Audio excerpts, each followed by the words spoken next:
예수께서 서서 외쳐 이르시되 누구든지 목마르거든 내게로 와서 마시라. 나를 믿는 자는 성경의 이름과 같이 그 배에서 생수의 강이 흘러나오리라 하시니, 이는 그를 믿는 자들이 받을 성령을 가리켜 말씀하신 것이라. 예수께서 아직 영광을 받지 아니하셨으므로 성령이 아직 그들에게 계시지 아니하시더라. 아멘.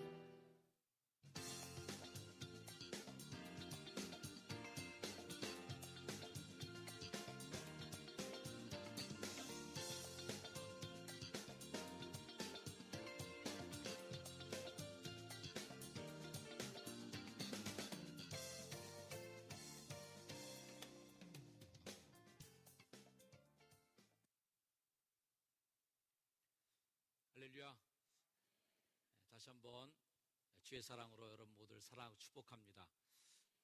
우리 함께 다시 한번 인사 나눴으면 좋겠습니다. 매일의 감사가 기적을 일으킵니다.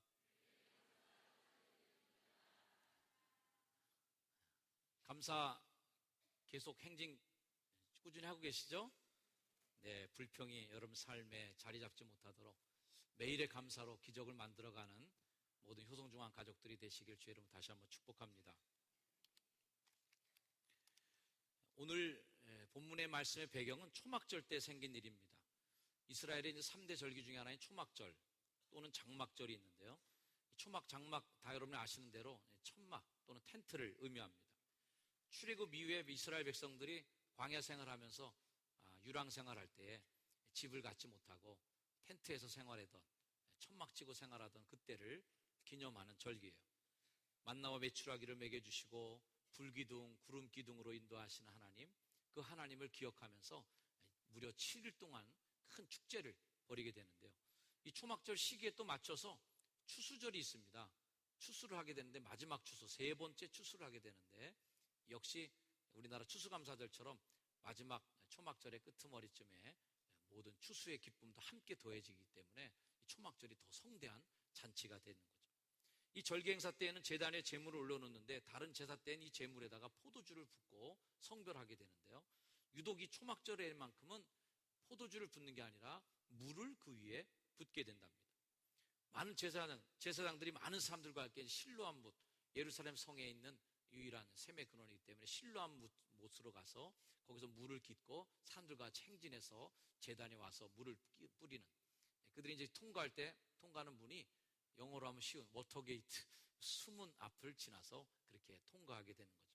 이 축제가 7일 동안 계속되면서 마지막 날 축제의 절정을 맞게 되는데, 그 마지막 날 축제의 절정의 날에는 특별히 하나님께서 인간의 죄를 사죄하는 날로 선포하고 실로암에서 떠온 물을 제단에 부으면서 종려나무가지를 흔들고 환호하며 춤을 추는 축제의 절정을 맞게 됩니다. 바로 이 축제의 절정의 그 마지막 날 있었던 예수님의 등장, 그리고 예수님이 하신 말씀이 오늘 성경 본문의 배경이에요. 자, 예수님이 조용히 예루살렘에 와서 초막절을 지키셨는데 나타나셔서 사람들에게 하신 말씀이 37절 말씀입니다. 명절 끝날 곧 큰 날에 예수께서 서서 외쳐 이르시되 누구든지 목마르거든 내게로 와서 마시라. 자, 이 대목에서 이 설교의 결론을 먼저 말씀드리고 설교를 진행하는 게 더 맞을 것 같아요. 강의 설교이기 때문에 한 편의 설교를 준비하기 위해서는 많은 자료들을 이렇게 참조합니다. 주제 설교는 딱 인사이트 하나, 뭔가 머릿속에서 번쩍하는 게 생기면 그것을 붙잡고 설교 준비를 하게 되는데요. 이 설교 본문이 먼저 주어졌기 때문에 설교 본문의 강해와 주석가들을 참조하게 됩니다. 이 37절부터 39절 말씀까지를 강해하거나 주석하는 분들이 많은 부분을 목마름에 대해서, 물에 대해서 해설하는 걸 보게 되었어요. 저도 설교를 위해서 문단을 나누면서 이 설교를 딱 이렇게 문단 나눠주게 해놓고 나서, 이번 주 설교는 물에 대한 설교를 해야 되는구나. 그러면서 제주도에 가서도 이제 이 설교를 이렇게 생각하고 있다가 제주도의 가뭄, 그리고 저희가 갔을 때 그 비가 내리고 그 비에 의해서 무지개가 뜨기도 했고요. 그리고 비를 먹으면 산들이 또 나무들이 아주 이렇게 푸르게 다시 살아나는, 뭐 이런 걸 통해서 목마름, 물, 이 얘기 좀 해야 되겠다라는 생각을 했었는데, 막상 설교의 뼈대를 세워가다 보니까 물 이야기를 하면은 이 설교의 주제가 흐트러지겠구나, 이런 생각을 하게 되었어요. 아마 제가 이 물 얘기를 계속 이 설교의 주제로 하게 된다면 마치 이것은 예수님이 수가성 우물가 여인하고 같이 물 얘기하지만, 같은 물 얘기하지만 물 얘기가 다른 물 얘기하는 것처럼 계속 어긋나는 것과 같은 설교가 될 것이 뻔하기 때문입니다. 이 강해 설교가 좀 어려운 것은 임의적으로 성경을 짜맞추지 말아야 하는데, 강해 설교에 어려움이 있어요. 이 강해 설교와 주제 설교 두 가지로 설교를 주로 대별하게 되는데요. 주제 설교는 주제를 먼저 제가 정하는 거예요. 오늘 교인들한테 뭔가 축복받고 순종해서 복받는 좀 설교를 해야 되겠다. 그렇게 먼저 내가 주제가 정해지면 그 주제에 맞는 설교 본문을 택합니다. 그래, 순종해서 물이 포도주로 바뀐 그 가나의 혼인잔치 이야기를 설교 본문으로 하면 좋겠구나. 아구까지 물을 채워야 됩니다. 끝까지 순종해야 됩니다. 그러면 포도주로 바뀌는 기적이 일어납니다. 이런 설교를 내가 해야지. 이렇게 되는 거죠. 여기에서 나오는 좀 문제점이라 한다면, 제가 먼저 주제를 정해놓고 순종 설교해야지 이렇게 정해놓고 나서 설교 본문을 찾는 거가 조금 오류라면 오류가 되죠. 하나님이 말씀이 먼저 우리에게 주시는 게 아니라 설교자가 먼저 주제를 정하는 거예요. 설교자가 의도를 갖는 거죠. 설교자가 의도를 가진 다음에 설교 본문이, 성경 본문이 설교자의 의도를 지지해주는, 설교자의 하고 싶은 말을 대신해주는 말로 끄집어 오는 거죠. 강해 설교는 좀 다른 것은 설교 본문이 미리 옵니다. 이미 주어진 거죠. 딱 설교 본문이 주어지고 그 설교 본문이 지금 우리에게, 나에게 뭘 얘기하는지를 들어야 되기 때문에 조금은 좀 어렵다고 할까요? 아니면 설교 본문에 좀 더 충실하다고나 할까요? 아무튼 오늘 이 설교 본문의 얘기를 보면 이 설교를 가지고 주제 설교를 한다면 목마름 설교하고 물 설교해야 되겠지만, 오늘 설교 본문을 좀 더 진지하게 보고 이 본문에 의도하는 바대로 설교를 한다면 오늘은 물 얘기가 아니구나 라는 얘기로 제가 결론을 맺었습니다. 자, 물 얘기가 아니라 무슨 얘기죠? 오늘 예수님께서 이 말씀을 왜 하셨는가를 알아야 됩니다. 자, 이걸 말하고 싶으셨죠? 39절 말씀. 이는, 앞에서 한 그 말을 한 그 이유는, 그 말의 결론은 이거죠. 이는 그를 믿는 자들이 받을 뭐를? 성령을 가리켜 말씀하신 것이라는 거예요. 그러니까 오늘 이 얘기는 물 얘기만 하다 끝나면 안 되고 무슨 얘기를 해야 되겠어요? 성령 얘기를 해야 되는 거죠. 예수께서 아직 영광을 받지 않으셨으므로 성령이 아직 그들에게 계시지 아니하더라. 아직은 성령 세례가 오기 전이지만 예수님은 곧 오실 성령을 예고하시는 말씀으로 이 얘기를 하셨다는 거죠. 자, 그런 개념을 머릿속에 집어넣고 오늘 말씀 다시 한번 보면요, 이런 말씀이에요. 자, 한번 이 본문을 다시 읽어볼까요? 시작. 누구든지 목마르거든 내게로 와서 마시라. 나를 믿는 자는 성경의 이름과 같이 그 배에서 생수의 강이 흘러나오리라. 아멘. 아무리 물 얘기가 아니더라도 목이 탈 때는 물을 마셔야 될 것 같아요. 누구든지 목마르거든 내게로 와서 마셔라. 자, 이것이 물이 아니라는 걸 우리가 머리에 넣고 오늘 설교를 들으시길 바랍니다. 여러분, 오늘 목마름에 대한 찬양도 많이 했는데요, 진정한 목마름은 어떤 목마름일까 할 때 영적 목마름입니다. 우리 따라합시다. 진정한 목마름은 영적 목마름이다. 우리 목마름에 대해서 정확한 진단을 내릴 필요가 있습니다. 그렇지 않으면 엉뚱한 처방이 내려질 수가 있어요. 배가 하나 아프더라도 이 배가 체해서 아픈 배인지, 아니면 뭐 물 받고 먹어서 그렇게 탈난 건지, 아니면 찬 거 많이 먹어서 그렇게 배탈 난 건지 진단을 제대로 해야 돼요. 그래서 소화제를 먹을 것인가, 아니면은 배 아픈데 배에 물 갈아 먹었을 때 하는 배앓이, 그 약을 먹어야 될지를 이제 판단해야 되는 거죠. 만일 진단이 잘못되면 엉뚱한 약만 계속 먹는데 그 약이 낫질 않게 되죠. 오히려 계속 강도 높은 약을 먹다가 오히려 속도 버리고 다른 데가 상해지는 그런 일도 만날 수 있습니다. 제사장과 많은 사람들이 실로암 연못에 가서 금주전자에다가 물을 떠서 제단에다 물을 붓습니다. 그렇게 한들 우리들의 인생의 목마름은 해갈될 수 있을 것인가? 이스라엘 백성들이 광야에서 정말 목말라서 헤맬 때 그들에게 바위가 터져서 물이 나와서 목마름이 해갈되긴 했지만, 그들이 우상을 만들고 왜 황금 송아지를 만들고 그렇게 난리를 치면서 뭔가 강구하는 게 뭐였을까요? 그것은 바로 진짜 그들의 인생의 갈증은 물에 대한 갈증이 아니라 또 다른 갈증이 있었다는 거죠. 그 진짜 갈증, 그걸 알아야 된다는 것입니다. 영적인 이 목마름은 예수님께서 표현하신 말 그대로 누구든지 목마르거든요. 누구든지 목마르거든. If anyone. 이 말은 어느 누구도 목마름에서 자유할 수 없다라는 말일 수 있어요. 따라합시다. 어느 누구도 인생의 목마름에서 자유로울 수 없다. 여러분 중에 누구도 나는 그런 목마름을 느끼지 않고 살 거야. 나는 그런 목마름에 대해서 자유해. 천만의 말씀이에요. 누구든지 라고 하는 이 말에는 누구나 그 목마른 병에 걸릴 수 있고, 그 목마른 병엔 어느 누구에게나 나이가 많든 적든 돈이 많든 적든 관계없이 누구나 그 병에 걸릴 수 있는, 누구나 그 목마른 병에 걸릴 수 있다는 가능성을 전제하고 있어요. 또 다른 의미로 보면은 누구든지 목마름이라고 하는 이 이야기는 그렇게 누구든지 목마른 병에 걸렸다 할지라도 누구든지 예수님에게 오기만 하면 그 목마른 병을 반드시 고칠 수 있다라고 하는 확증에 대한, 소망에 대한 약속도 됩니다. 할렐루야. 한번 외쳐보겠습니다. 누구든지 목마르거든. 아멘. 옆에 분에게도 한번 얘기해 주세요. 당신도 목마르거든. 옆에 분도 목마를 수 있어요. 이 목마른 목사라고 해서 예외일까요? 아니에요. 교회 오래 다닌 장로님은 목마른 일이 절정 없을까요? 아니에요. 그분들에게도 갈등이 있어요. 우리 누구나 이 목마름에 대한 갈증은 순간순간 찾아오고 매일매일 찾아오고 자주 빈번하게 또 예고하지 않고 우리 인생 속에 불쑥불쑥 찾아오는 병이에요. 교회는 누구든지에 대한 이 철학이 분명히 있어야 되는 것이 교회입니다. 교회는 어떤 이도 마다하지 않고 그 목마른 자들을 받아들일 때 그게 교회죠.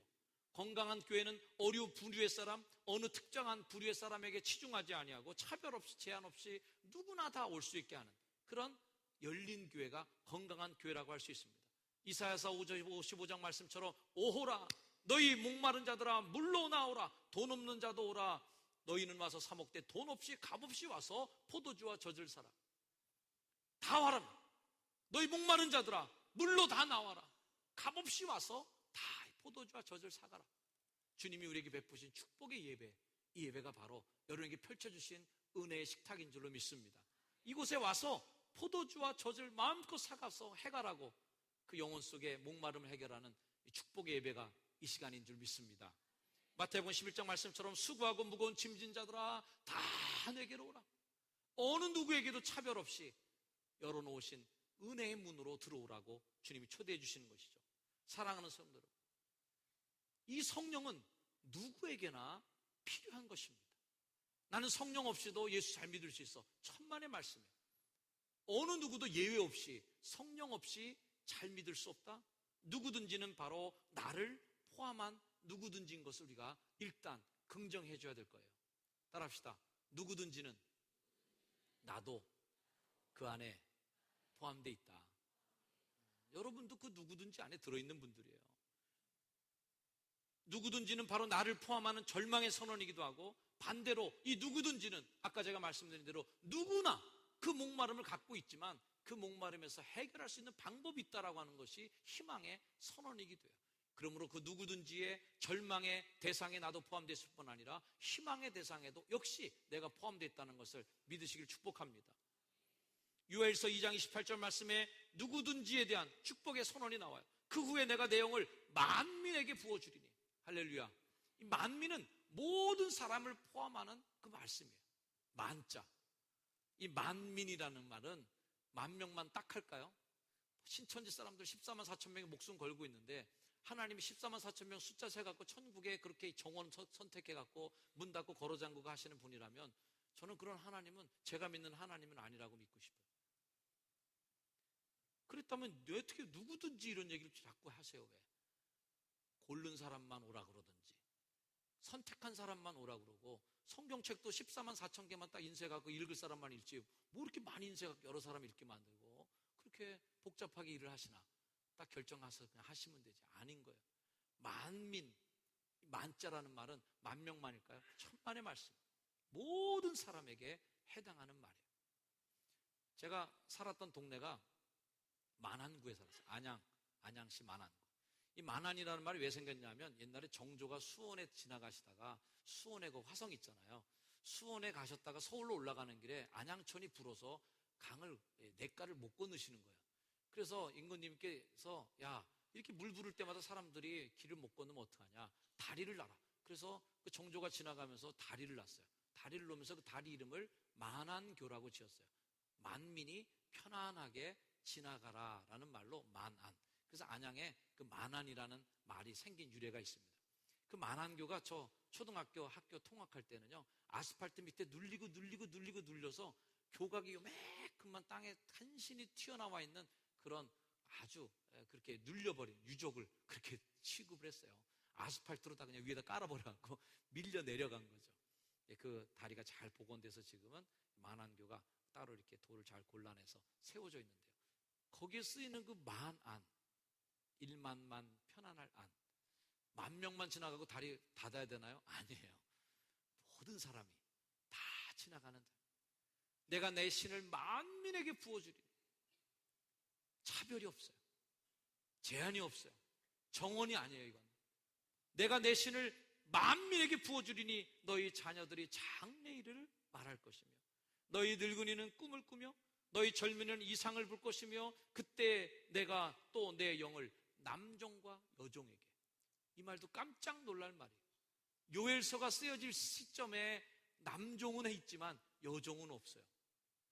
하나님의 일을 감당하는데 주님의 신을 붙잡고 내 영을 하나님께서 부어주신 하나님의 영을 먹고 하나님의 일을 감당하는, 그렇게 선지자의 역할을 하고 세상의 빛과 소금 역할을 하는 사람들 중에 남종은 있어도 여종은 없었던 시절이에요.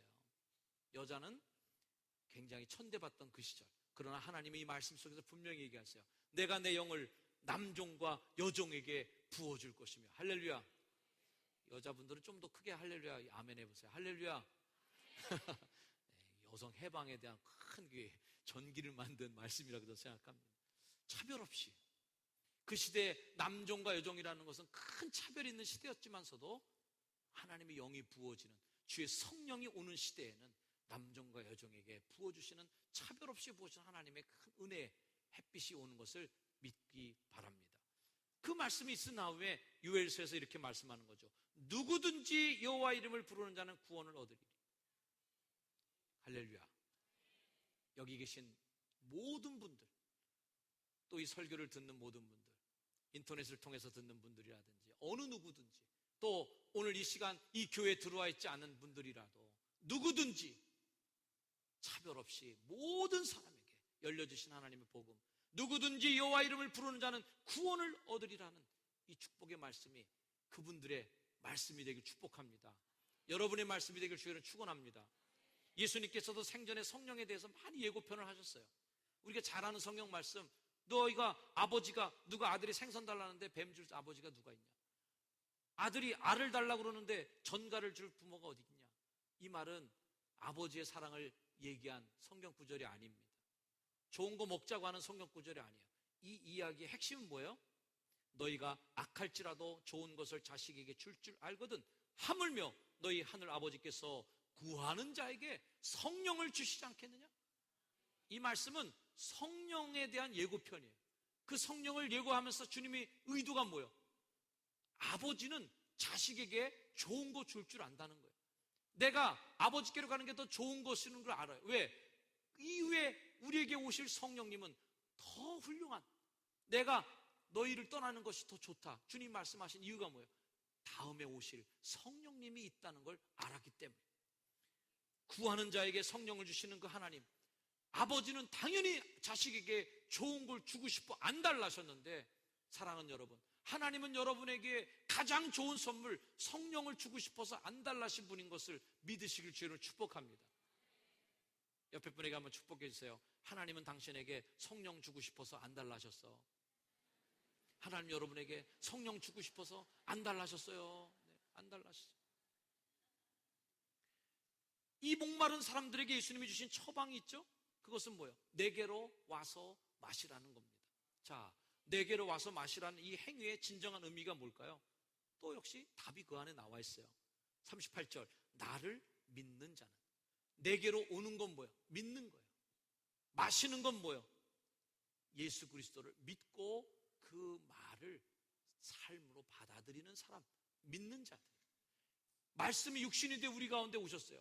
즉 예수 그리스도의 진정한 참된 양식이요 참된 은료인 예수의 살과 피를 먹어야 이게 사는 건데, 그럼 예수님의 살과 피가 뭐예요? 그거 뜯어 먹어야 되나? 아니에요.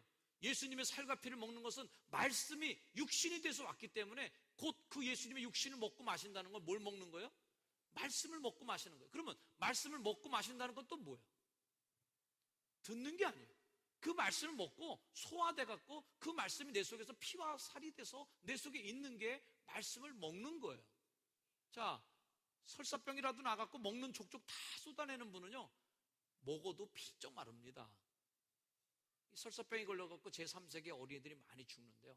저도 젊었을 때 월드비전에 있을 때 월드비전에서 생명을 살리는 물이라는 걸 공급했어요. 보리를 끓인 물, 보리차에다가 설탕과 소다를 조금 집어넣어서 먹는 물인데, 설사병에 걸려서 탈수증으로 죽는 어린이가 그렇게 많답니다. 어린이들 대부분 다 나쁜 물을 먹고 때는 그렇게 끓이지 않은 물을 먹으면서 배탈이 나서 설사로 죽는데, 설사가 사람을 죽이는 게 아니라 설사 때문에 생긴 탈수증으로 인해서 사람이 죽는 거예요. 물이 내 속에 들어갔지만 이 물을 내가 빨아들이지 못하고 그냥 흘려보내는 거예요. 여러분, 말씀이 우리에게 들려오지만 그 말씀이 설사병에 걸린 것처럼 내 안에서 녹아지지 못하고 내 안에서 빨아들이지 못하고 흡수되지 못하고 그냥 다 흘러나가버리면 어떻게 되겠어요? 그게 영적 목마름이고 성령의 결핍이죠. 내게로 와서 마신다는 것은 바로 예수님을 믿는 것이고, 예수님을 믿는다는 것은 그 말씀을 듣는 것이고, 그 말씀을 듣는다는 것은 그 말씀이 들려지는 것이 아니라 아멘 되고 믿어져서 내 삶 속에 실천돼야 그게 예수님을 먹고 마시는 것이고 예수님을 믿는 게 아니겠습니까? 아멘? 우리 따라합시다. 예수님을 믿는 것은 그 말씀에 순종하는 것이다. 그러므로 예수님의 말씀에 순종하지 않는 분은 말씀 먹은 게 아니에요. 왜? 소화가 안 됐으니까. 교회 다니면서도 소화 못 시키는 분 많습니다. 하나님 말씀이 아무리 좋은 말씀이 있으면 뭐예요?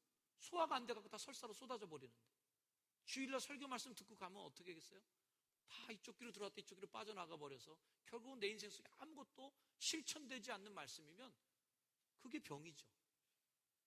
예수 안 믿는 것과 똑같은 상황이 되는 거죠. 교회 다 오지만 말씀 듣지 않고 순종하지 않아. 교회 안 나오고 말씀 듣지 않고 말씀에 순종하지 않아. 그러면 두 사람이 같은 사람일까요? 다른 사람일까요? 똑같은 사람이에요. 하나도 다를 게 없다.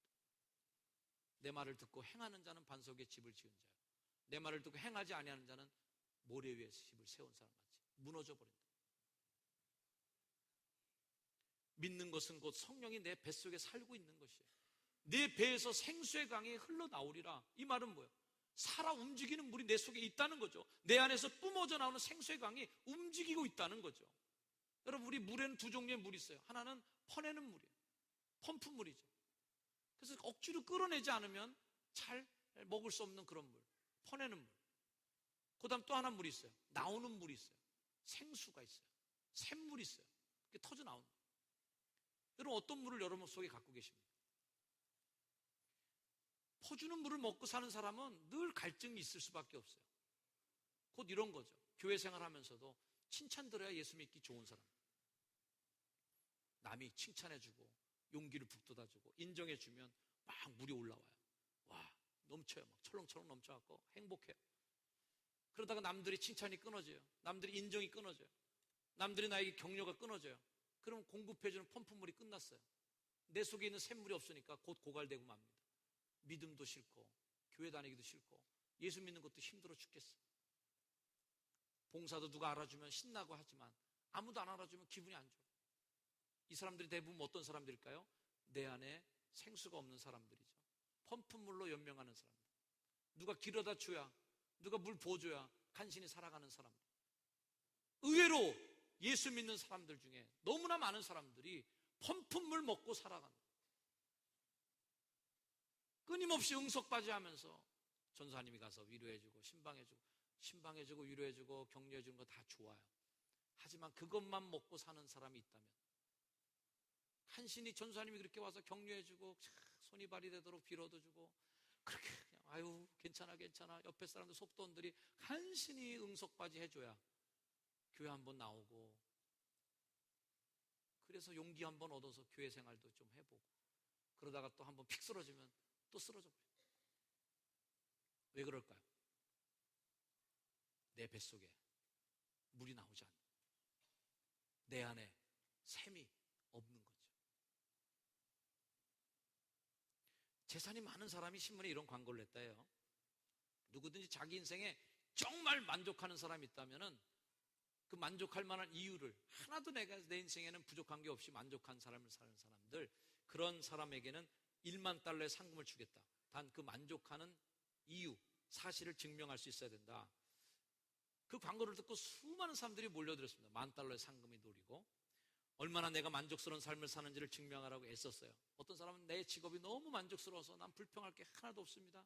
어떤 사람은 자신의 부인이 너무 예쁘고 사랑스러워서 어느 것도 흠잡을 데 없이 가정생활이 너무 행복하기 때문에 나는 너무나 행복하고 불만이 없습니다.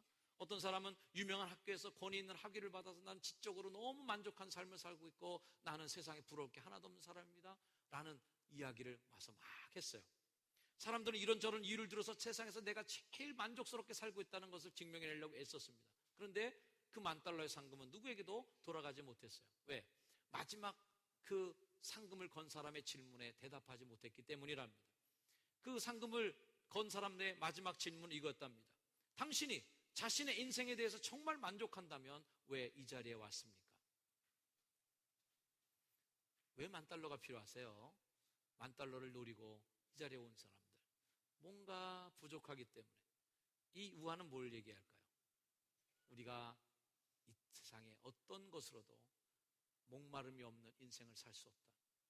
우리는 누구나 다 뭔가 부족함을 알고 그 부족함을 느끼고 살고 있다는 것이죠.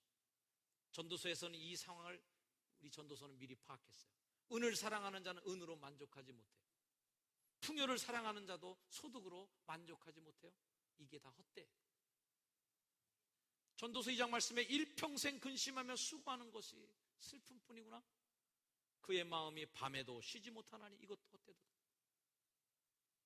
밤에도 쉬지 못하는 그런 사람. 이 말씀을 들으면서 나도 여기 해당되는구나. 내 마음이 밤에도 쉬지 못하니 이것도 헛되도다.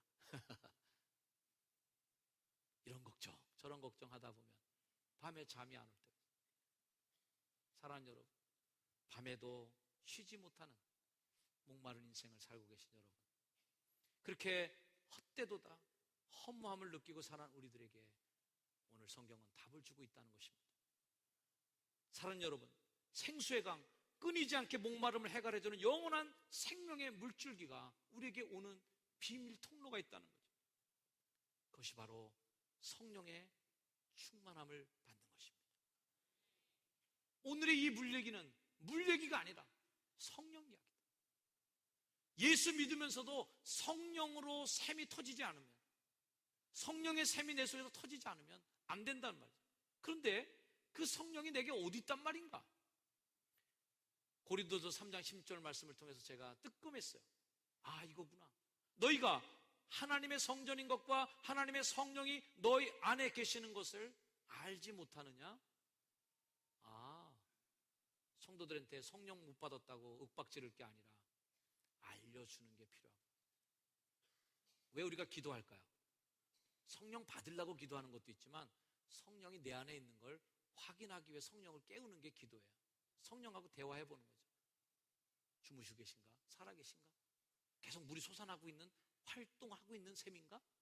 아니면 뚜껑이 꽉 막혀갖고 정지돼 버린 그런 셈인가? 확인해보라는 거죠. 하나님의 성령이 너희 안에 계시는 것을 알지 못하냐? 사랑하는 여러분, 우리는 세례 받을 때 하나님에 대한 고백하고 세례 받았어요. 예수님께서 세례 받을 때 하늘문이 열리고 비둘기가 내려오면서 이는 내 사랑하는 자요, 내 사랑하는 자요, 내 아끼는 아들, 하나님의 성령이 예수님 그리스도에 임했단 말이에요. 우리도 성령 세례 받고 하나님께 세례 받으면서 주의 성령이 우리 가운데 고백함으로 임하였단 말이에요. 그러나 우리가 뭐를 아는 사람과 모르는 사람이 있어요. 내 안에 있는지를 모르고 지내는 사람, 내 안에 있는지 알고 지내는 사람 차이가 있다는 거죠. 요한일서 4장 말씀, 3장 말씀 24절, 그의 계명을 지켜야 하는 주 안에 거하고 주는 그의 안에 거하시는데 우리에게 주신 성령으로 말미암아 그가 우리 안에 거하시는 줄을 우리가 아느니라. 자, 고린도전서 말씀에 아느냐의 물음이 있어요. 너희 안에 그 성령이 계시는지를 너희가 알지 못하니? 너 그 마음속에 예수 그리스도가 너희 속에서 역사하고 너희 속에서 지금 사람 움직이는 것을 너 왜 깨닫지 못하고 살고 있어? 요한일서 말씀에 있는 것처럼 그렇게 거하는 줄 우리가 아느니라. 그렇게 알아야 되는 거죠. 사랑하는 여러분, 여러분 속에 성령의 샘이 분명히 여러분에게 존재하는 줄로 믿습니다. 예수님께서 비유하신 말씀대로 옥토에 뿌려진 씨는 열매 맺지만 가시떨기에 뿌려진 씨는 열매가 자라긴 했는데 줄기가 기세를 맞고 눌러버려서 세상의 걱정과 재물의 욕심으로 인해서 죽어버리는 거예요. 샘도 마찬가지예요. 하나님께서 우리에게 생명의 샘을 다 주셨지만 그 샘이 돌로 막히기도 하고 이렇게. 필리핀 사람들이 자주 홍수를 겪는데 물어봤어요. 왜 이렇게 홍수가 자주 나냐? 배수가 잘 안 되냐? 그랬더니 배수가 안 되는 게 아니라 쓰레기 때문에 홍수가 난대요. 그게 무슨 얘기냐 그랬더니 필리핀 사람들 쓰레기를 아무데나 막 버리는 거예요. 도시가 늘 쓰레기 지저분해요. 그럼 물이 빠져야 되는데 하수구 구멍에 비닐우들이 다 거기를 몰려드는 거예요. 물이 막혀버리는 거예요. 배수가 안 되니까 그게 홍수가 난다는 거예요. 그것도 일리가 있겠구나. 비도 많이 오지만 인재가 많다. 사람이 하수도구멍을 다 막아버리는 거예요. 걱정, 근심들, 내 안에 있는 이기심과 불순종의 마음들이 생명의 물이 나오는 통로를 막아버려요. 이게 문제다. 생수의 강이 흘러넘치는 삶, 우리가 꿈꾸는 삶입니다. 지금도 활동적이고 움직이고 살아있는 성령님 역사하시는 교회, 사랑하는 여러분, 교회 나오면서도 샘이 메말라진 성도가 있습니다. 교회 나와주면서도 이미 그 물이 다 끊어져 버려서 건천이 돼버린, 메말라버린 그 샘, 더 이상 샘의 근원에서 물이 나오지 않아서 삐쩍 말라버린, 각박해져 버린, 예배를 드리면서도 감동이 없고 삶을 살지만 봉사를 하지만 그곳에 열정이나 감사의 마음이 식어버린 그런 삶, 이것이 바로 성령이 메말른 삶이 아니겠습니까? 사랑하는 여러분, 생기 있는 사람은 돈이 없어도 주눅들어 보이지 않습니다. 그 안에 생명의 기운이 있기 때문에. 높은 자리에 있지 않더라도 생명의 샘이 솟아나오는 사람의 어깨는 늘 당당한 줄로 저는 믿습니다. 삶이나 가정 일터에서 주변의 사람들에게 끊임없이 희망의 에너지를 발산해주고 기쁨을 해주고 웃게 해주는 선한 영향력을 끼치는 사람이 있어요. 그 사람들은 뭐예요? 그 안에서 생명의 물이 넘치는 사람입니다. 그 안에 생명의 물이 꺼져버린 사람은 어떨까요? 늘 메말르기 때문에 각박해요. 사람들에게 상처를 줍니다. 메말라 있으니까 용서가 없어요. 풍요가 없어요. 갈증이 내 안에 느껴지니까 공격성이 더 드러납니다. 이 모든 인생의 문제가 왜 나올까요? 바로 영적인 목마름에 있다. 가정의 문제가 가정의 문제입니까? 아니에요. 영적인 문제입니다. 직장에서의 갈등과 인간관계 갈등이 관계의 문제예요? 아니에요. 근원을 퍼고 들어보세요. 성령의 문제예요. 내 안에 성령의 샘이 이미 끊어져 있는 거예요. 그 성령의 샘이 끊어진 것이 관계의 악화로 나타나고 가정의 불화로 나타나고 삶의 기쁨이 사라지고 내 안에 공격성이 살아나는 것으로 드러날 뿐이에요. 진정한 목마름의 의미를 진단해 보시길 바랍니다. 우리 인생의 목마름은 영의 목마름이요 성령의 목마름입니다. 성령의 강물이 지금도 여러분 안에 흐르고 있습니다. 성령의 능력을 가지고 살아가고 있습니다. 경건의 모양만 가지고 샘의 모양만 가지고 물이 나오지 않는 그림만 갖고 우리가 물을 얻을 수 없다. 진정한 샘이 터져나오는 은혜의 시간, 성령의 감동이 여러분의 있기를 주의 이름으로 축복합니다. 기도하겠습니다. 이 시간 우리 한번 이렇게 기도했으면 좋겠습니다. 하나님, 내 안에 성령의 샘을 주신 하나님 감사합니다. 여기 있는 누구도 예수를 그리스도로 고백하고 주로 고백한 사람은 샘이 없는 분은 한 명도 없습니다. 하지만 그 샘에서 물이 나오느냐 안 나오느냐의 차이만 있을 뿐이에요. 여러분, 그 샘을 쳐버린, 그 샘을 막고 있는 여러분의 삶의 문제들을 치워놓으시길 바랍니다. 그러면 저절로 샘물은 터져 나오리라고 저는 믿습니다. 주님, 내 안에 있는 갈증, 내 안에 있는 목마름의 근원을 제가 오늘 잘 진단하게 하시고 직시하게 하옵소서. 내 삶의 문제를 회피하지 아니하고 정면으로 보게 해 주시옵소서. 그 문제 속에 성령의 부재, 성령이 내 마음속에서 고갈된 것을 진심으로 보게 해 주시옵소서. 이런 마음으로 우리 함께 하나님 앞에 기도하는 시간 갖게 하도록 하겠습니다. 우리 함께 조용히 묵상하면서 내 안에 샘의 근원을 맡고 있는 묵직한 그 돌이 무엇인지를 정확히 진단하고 치우는 여러분이 되길 바랍니다.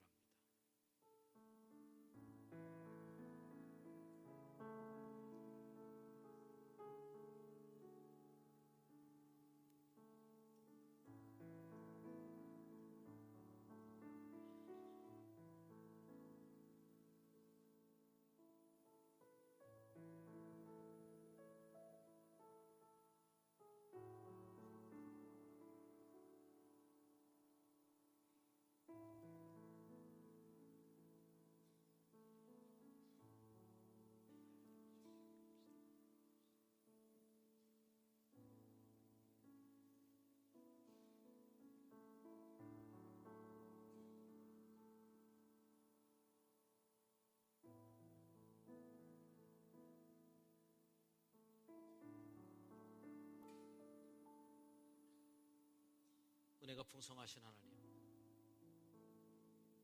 우리가 주님 앞에 믿음을 갖고 나올 때에 우리의 영혼 속에 하나님의 형상 하나씩 집어넣어 주시고 은혜의 샘, 성령의 마음을 우리가 씀해 주심을 감사합니다.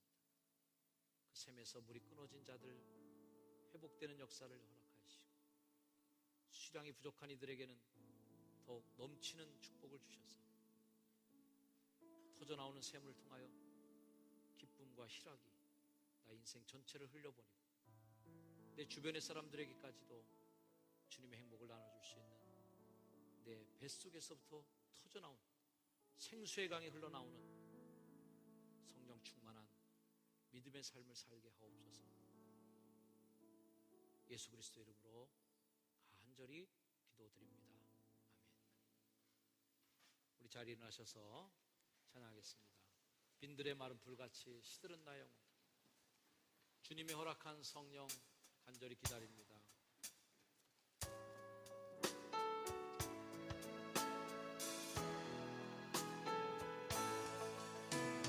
빈들의 마른 불같이 시들은 나의 영혼, 주님이 약속한 성령 간절히 기다리네. 가물어 메마른 땅에 단비를 내리시듯 성령의 단비를 부어 새 생명 주옵소서. 반가운 빗소리 들려 산천이 춤을 추네. 봄비로 내리는 성령 내게도 주옵소서.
인생의 목마름을 아시고 그 갈증을 지으시고 십자가에서 타는 목마름으로 내가 목마르다 라고 외치시며 우리의 육체가 가진 절정의 목마름을 경험하실 뿐 아니라 그 목마름의 해결을 위하여 피와 살 이 땅에 쏟으셔서 우리의 생명을 주신 우리 구주 예수 그리스도의 은혜와 인생의 목마름을 아시고 축복의 통로 이 땅에 예수 그리스도와 성령을 보내주신 하나님의 극진하신 사랑과 우리 안에 내주하셔서 샘을 터쳐주시고 그 샘의 근원이 마르지 않도록 끊임없이 내 안에서 역사하시고 움직여주시는 성령님의 은혜가 함께 예배하며 삶의 자리로 흩어져 나가는 거룩한 빛된 주의 백성들 머리 위에 이제로 영원까지 늘 항상 함께 하시기를 간절히 축원하옵나이다. 아멘.